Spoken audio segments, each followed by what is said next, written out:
couple of weeks ago, Will wrote in asking about Bigfoot attractants, what people could use to attract the Bigfoot.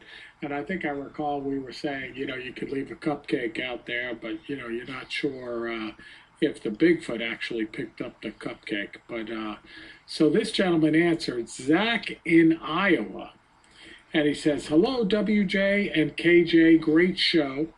I was listening to this week's listener mail, and it reminded me of a story I heard about a conservation officer slash Bigfoot researcher named Joe O'Neill, who supposedly studied under Dr. Jeff Meldrum at Idaho State University.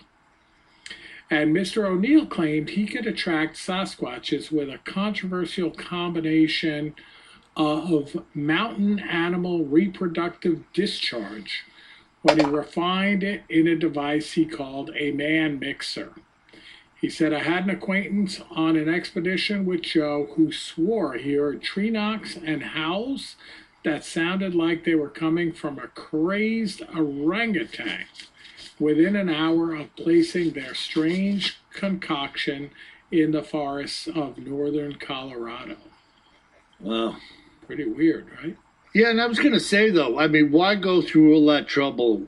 If you want to attract a Bigfoot, I think lipstick and perfume works well. I challenge anybody to argue with me about that. Just put it on and go out there in the forest. Just say, hey, big boy.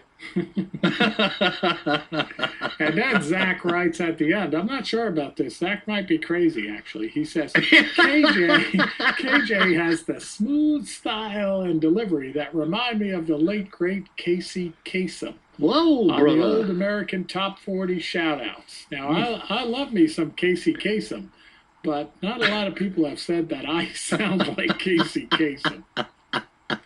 That might be a stretch, Zach, but thanks for the compliment. Kev, we're going to have to get a recording of Casey somewhere and see if there's a comparison now. I can assure you there is no comparison. I sound like Casey Kasem after he had pneumonia and a bad microphone. So, look, you think Zach is suffering from something? Zach might have me mixed up with somebody else. Yeah. Maybe Zach was on the other side of a case when he started thinking you sounded like Casey Kasem. Could be. If you're on your 24th can, of Meisterbrow, it's time to put it down. All right, we go down to Florida now.